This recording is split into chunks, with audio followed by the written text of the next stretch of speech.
You're stuck in traffic again. You have a moment to yourself, and like most of us, you wonder how you got there.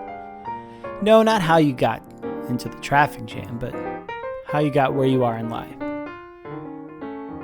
What could have been, what might have been, or what could be, or whether or not you should take the leap and be who you really are. This week's guest, a taxable bond salesman, was forced to make a decision on where he wanted to live for his company.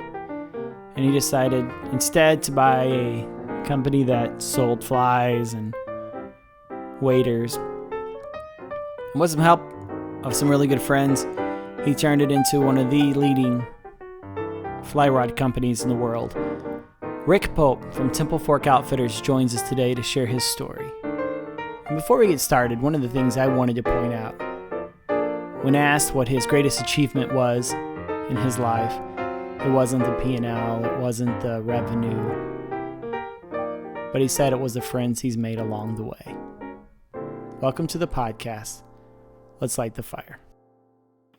And today on the Remote No Pressure podcast, we have Rick Pope from TFO, the chairman of TFO. Thank you, Rick, for joining us today. Great to be here, Jeff. Good to talk to you, man. You staying nice and cool down in Texas this time of year? You know what? We never saw 90 degrees today after a weekend of 102 plus. So, welcome to Texas. You never know what the weather's going to be like. Yeah, get out your hoodie once it gets under 100, right? My hoodie doesn't come out till it gets down below 40, but that's just because I remember how much the heat is. So it's all good.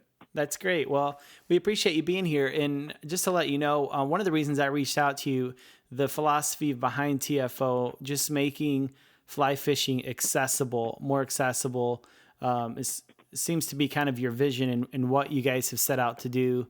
Can you tell us a little bit about how you came to that vision, how that vision became part of your company? The real epiphany I had is back in the late 90s, not long before I bought Springbrook, which became TFO in 95 from my friend in Canada, Ken Whellams. I had a doctor friend who had a trip with a bunch of doctors to the San Juan to trout fish. And I'd hunted and shot and fished with this guy for 20 plus years. And he said, I need to borrow a fly rod and get a lesson. And, I loaned him a high-end fly rod and an Airy Heart reel and go out in the front yard and we do a little casting, and he has a great day the first day and people are in awe of his equipment. And that night he broke the tip off the rod and he went into the Abe's fly shop, motel and fly shop, and there at Navajo Dam, and I said, "Do you guys have this rod?" He said, "Sure, we do." Well, he's going to buy me a new one and replace it and get mine fixed. And when he got back to Dallas, he called me. He didn't say hello or anything. He said, "You son of a bitch, never loan me anything that expensive again." And through the years of, late 70s, 80s, early 90s, stuff got really, really, really expensive. And I think it was mostly because manufacturers were charging what they thought the market would bear, as opposed to trying to apply a fair margin basis to equipment. And, the opportunity was, as it always is, kind of skinny to get in the rod business, but that was the motivational point. And doing stuff that's affordable, and it's not all about price. It's a value proposition, right? Right. That was kind of the motivation to get involved, and it's turned out good 22 years later. Yeah. So where were you at before you got to TFO? Out of college here in Texas, I went to work at a bank in Dallas, commercial bank, commercial lending. In 81, they all went into the ditch, and I went to work at Lehman Brothers in New York and ended up in taxable fixed income sales and did 3 different firms, 15 years. Lehman, First Boston, Bear Stearns, each of which, including the bank, ran off into the ditch. And 95, I had spent a lot of time with my good friend in Canada, Ken Whellams, and Flip Pallot, who I started fishing with in the early 80s down in the Keys when he still, or out of Homestead, when he still guided. We fished, we deer hunted on my family ranch northwest of Austin, and listened to all this stuff about fly fishing and the business. And in 95, I was faced with either moving to New York or Atlanta or Chicago, and you know what? I think it's time to hang up my bond salesman cleats and got in the business. So pretty mixed background, sales and relationship emphasis, but it was a lean first few years, but we finally found our center with TFO, and it's been a good run. Yeah, it sounds like it. Well, let me ask you this question. I mean, you say you were a bond salesman in taxable bonds. A tremendous amount of people who fly fish are have a financial background. Absolutely. Why do you think that is? I think it's fly fishing as a release from a mental solution to stress. It's one of the greatest things that's ever existed. Whether you're a wounded veteran in Project Healing Waters or a semi-burned out bond salesman or whether it's corporate finance or sales, there's really nothing in the way of, to backtrack, I used to big game hunt and found the stress and pressure of waiting for that one opportunity to pull the trigger versus, catching a brown trout of a lifetime on the Bow River and having your Kodak moment, releasing it, and you're back in the game. Right. It really is it's the ultimate mental solve for a lot of the stress problems that happen to folks. Mm-hmm. Now, are you guys pretty involved with Project Healing Waters? Very much so. We started before Project Healing Waters existed. Ed Nicholson was taking out wounded vets from Walter Reed, and a mutual friend called and asked if we could loan some equipment to him to let these guys go out and cast and fly fish. And it was about a year later that we offered to make them a couple of rods that, we paid all of our margin goes to their royalty, but, it gave them something to have their name on, their logo on. And the evolution of that program and the heartfelt benefits from, watching and participating over the last 11 years. I think they have 208 or so programs around the country, including outside the country, Australia, Canada, UK. There's a lot of healing in both the sport and for these veterans that get involved in the sport. Unlike most of the things that are wonderful, that, let's give this wounded veteran a house. You do that, you walk away, and it's great and you feel good about it. But Project Healing Waters is one of those things that organically grows from participants. They tie flies, they get together weekly or monthly, they go on fishing trips, and they become friends and advocates of fly fishing. So it's really been cool to watch. Yeah, that's been great. Have you heard any, or can you give us some examples of some of the stories that have come out of that Project Healing Waters? Captain Kim Smith was, I believe, the first woman captain Aggie graduate to serve in active duty combat in Afghanistan. She was horribly blown up more than once, but the terminal issue was very devastating, and she's still in recovery today. But she did a little personal speech at the Project Healing Waters 2 Fly event where Tom Brokaw was MC a couple of years ago.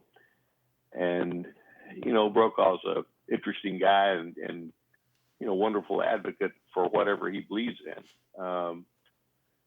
He turned to Lefty and he said, "We have to tell this story." And NBC proceeded to do a story on Kim Smith. Countless friends, dozens and dozens, have come out of the people that I've met in going to the Two Fly event every year, which happens in April or May. It's their major fundraiser. And, some of these folks are in really, really, really bad shape. Guys and girls both. And, having something to give them that can create lasting interest and passion and friendship, a different, a purpose in life. It's been great to see. So I'm a huge fan. Yeah, that's great, Rick. And yeah, it is healing and something that they can pass on to their kids and their grandkids, and just going back to just introducing generations of anglers to fly, in generations of people to fly fishing. And that's just no great. Question. And fish, if you think about it, they are the canary in the coal mine. If they're in good shape, the water's in good shape, the environment's in good shape. So it kind of comes full circle. The environmentalist approach can be anything from extremely liberal to extremely conservative, but when you see people actually enjoying the environment, they're going to be the absolute best stewards of it going forward. Yeah. Yeah. And that's an excellent point. I mean, I grew up in Texas. My dad worked in the refinery. The EPA was the devil kind of thing, Sure. And it wasn't uncommon for my dad to just take, he changed the oil in the car, and then he would take the car to the oil to the backyard and pour it on the fence line to kill all the weeds. And that was pretty common to do, And then I start fishing and I'm like, wow, I want my kids to experience this. And then all of a sudden, you realize that there's a balance and you need to, you do take ownership of that once you're introduced to that sport. I totally agree with you on that. Yeah. Awareness of the problem is the key to solving it. And nothing better than being on the water and kind of seeing what the problems might be. Absolutely. Well, Rick, tell us a little bit about how you got involved in fly fishing. I grew up on a farm northeast of Austin, and we fished and hunted. Farming is, really, you work your ass off from spring through the late summer, and then you really don't have a lot to do through the rest of the year. Mm-hmm. We fished and hunted and did all this stuff, and I think it was 60 or 61. I got my first fly rod, a Shakespeare Wonder Rod, and foam spiders and a wind-up reel, and man, the bluegill and little bass, San Gabriel River and creeks around home and the stock ponds around home. That's really when I started, but the cold water part and the true where you had to cast and learn more about entomology, etc., started on the Bow River as I transitioned out of hunting deer in Alberta to fishing the Bow River in Alberta. 79, I guess.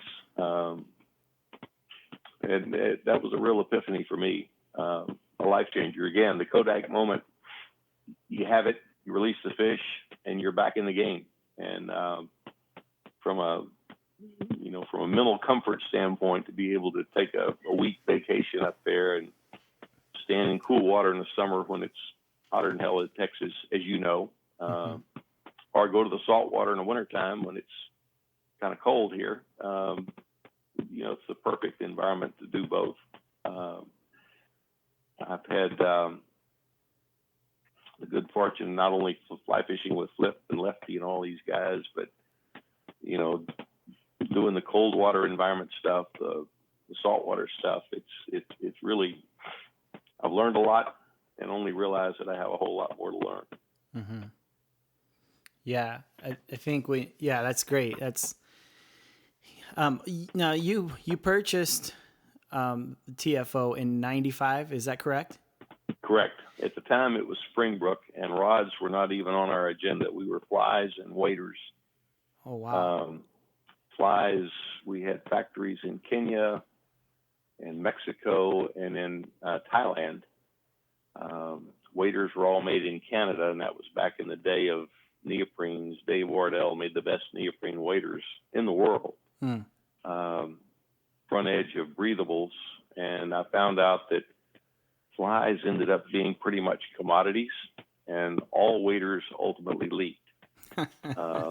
So there wasn't a lot of gratification either one. It was 97. 97 is when we started TFO in the fly rod business. And it wasn't strategic. It was just kind of God, it'd sure be nice if you had rods that weren't so expensive and, perform the function that they needed to perform. And it just kind of grew from there. Consumer demand was more influential than it was dealer support. Dealers didn't necessarily like the idea of inexpensive fly rods in the late 90s, if you recall. And I say if you recall, I'm not sure how old you are, but in the late 90s, things were getting really pricey. And as a bond salesman with 2 or 3 weeks to go fishing every year, I didn't really care. You didn't worry that much about price. But, for most folks, it's the entry level is can be a very big barrier to entry. And the sport doesn't care how much money you spend. It's more about getting on the water. So that's the way we started. Ended up with an exclusive factory in South Korea that we started with. This guy's been with us for 20 of the last 22 years, and everything that he makes is TFO, and everything that's designed and all the mandrels are TFO, and to a large part, he's been able to let us kind of attract the Lefty Krehs and Gary Loomises and Flip Pallots and Larry Dahlbergs, because they want to give back and they want to help design and they want to create the right tool for folks, and they want it to be affordable. So better lucky than good on my part. Yeah. That's great. That's a great approach to, you say lucky, but you create a great product, and it is good. And as far as, Lefty and all that, I mean, when did you start? Well, let me rephrase this. What has been the most, would you say, the most innovative, and what's been the most innovative product that you guys have created?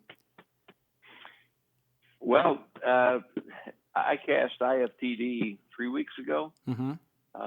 Lefty said the most innovative thing he's seen in the last 50 years was a stripping guide that we just finished partially patenting, that will be on a conversion competitive nymphing rod that lets you put your line into a stripping guide without unstringing everything.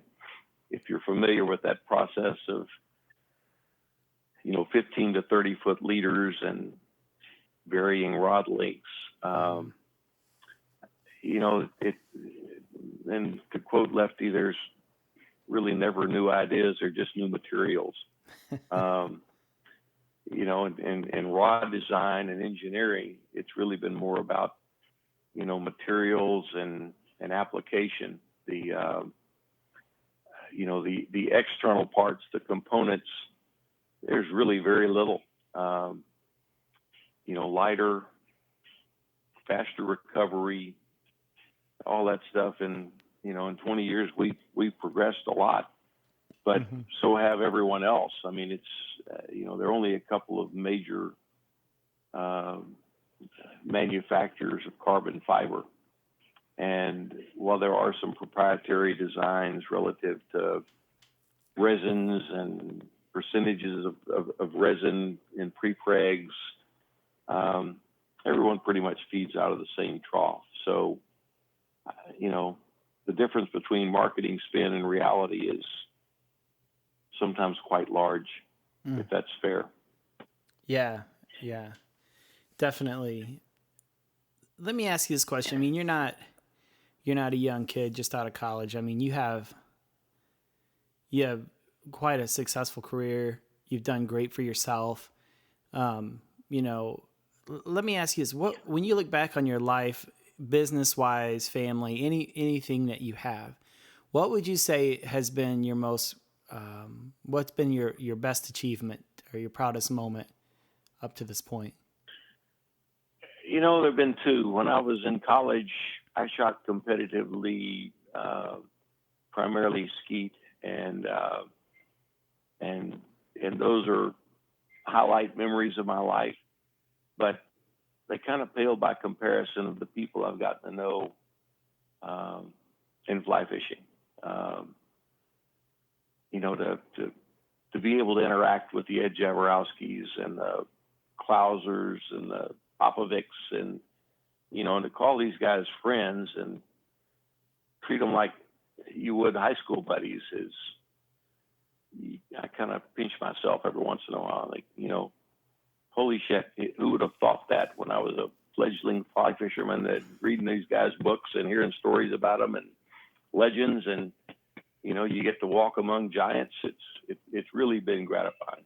And I don't think it matters what level of people you get to know in fly fishing. It's one of the neatest group of folks that you could ever endear yourself with or be around. Yeah, I firmly agree with that. Just very generous group of people that are just so kind to one another, and I'm sure there's some knuckleheads here and there, but for the most part, it's a great group of people to be involved with, whether it's locally or, you know, like on your level with some of the people that you run with. It's, you know, everyone's so generous toward each other, and you're exactly right. It's a very good group of people, and yeah. So. And they all want to help. And you know, the great line, you know, you share knowledge, you don't show knowledge, is, you know, it rings true with all those guys. They're not looking to further their ego. They're looking to help people benefit from all the knowledge they've acquired. And I think that pretty well defines most people in fly fishing. Well, it's funny that you bring up that line in particular, because that's actually in your About section on your website. And that really stuck out to me because, you know, sharing information, not telling you what was it? Not telling you what we know, but sharing with you what we know. You know, people you know, not just telling people what to do, but let's go on this journey together. And I think that's a great approach. And I think that's part of what's made TFO successful all through these years. It certainly has helped us with our relationship with consumers. Most of the folks in the office this week are out fishing. As the low man on the totem pole, I'm there answering technical questions on conventional rods and fly rods. And it's really cool because, you know, when you help people and you make them your friend, man, they'll share with you. They'll go out and wave your flag. But that showing them ego is a great turnoff and a barrier to them absorbing information to a large degree. So, no, everybody benefits from sharing knowledge, and it's part of our mission statement. What what you said there is so good because I think when you're younger, when you know everything in college or whatever, it takes some time to put that ego down and allow yourself to learn. Was there a particular moment that you can remember where it was like for yourself, or maybe you've always been that way, but has there ever been a moment where you're like, I don't know everything, I should probably listen now? Well, I mean, all of us, and I'm going to include you in this us group, you go through a period with your parents where they absolutely are the dumbest people on earth, right? Oh, yeah. And then all of a sudden, I don't know if it's in your late 20s or early 30s or early 50s, you start to realize the value of experience and appreciate the wisdom that comes along with that. They may not know everything, but they damn sure know where a lot of the stumps are in the field when you're running on plane in the boat, right? And Yeah. you know, if nothing else, they can keep you from hitting some of them. And no, I don't. You know, for me, it was probably a late 20s phenomena. You know, my dad was a salt of the earth farmer that, you know, he actually didn't even graduate high school and didn't go to World War II because he was the last son on the farm in Williamson County, and he couldn't do that. And we had a tough relationship for a long, long time. He passed away at 80, and I'd say the last 30 years or so of his life, you know, we were really close and good friends. And I began to really appreciate some of his insight, in spite of the fact it wasn't a highly educated insight. It was a common sense, practical approach to, you know, life in the world and decision making. So everybody has an epiphany, I think, at some point in their life, where you appreciate the wisdom and knowledge more than you do the personal desire for telling folks how great you are. But that's a great story about your dad. And well, I think it was Mark Twain that said, growing old is mandatory, but growing up is optional. And like you said, for some people it's in their 20s. And for me, it was after I had kids, all of a sudden I had this great compassion for my dad. Sure. I realized, wait, he didn't know everything, and that's okay. Neither do I. You know?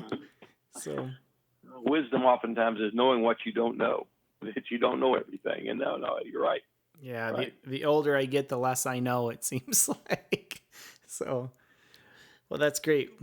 Well, what did your dad farm? Was he a rancher, or did he actually grow cotton or corn? Or we in the 50s and 60s grew cotton, dryland farming in Williamson County, which is, you know, it's black clay and not high grade cotton like the irrigated stuff. And then it transitioned into maize, yellow sorghum, I guess is how it's traded on the commodity exchange. Basically cattle and chicken and poultry feed. And then sometime in the late 70s, early 80s, it transitioned to corn because of the ethanol thing. So we still have the family farm and the ranch, which is, again, my favorite place in the world, northwest of Austin, where it's a cow-calf operation. And it's a small ranch by Texas standards, but lots of deer and turkeys and pigs and outad and turkeys. It's my favorite place in the world. So when I grow up, I'm going to spend more time there and fish more and work less. Yeah. Well, thank you very much, Rick, for spending a little time with us today. I just thank you very much for taking a little bit of your time and just sharing with our audience. You're welcome, Jeff. Good to talk to you, man, and best of luck with your program. And thank you for listening to the Remote No Pressure podcast. Be sure to like us on Facebook, sign up for our mailing list at remotenopressure.com. Well, you know all that. Until next time, get out and fish.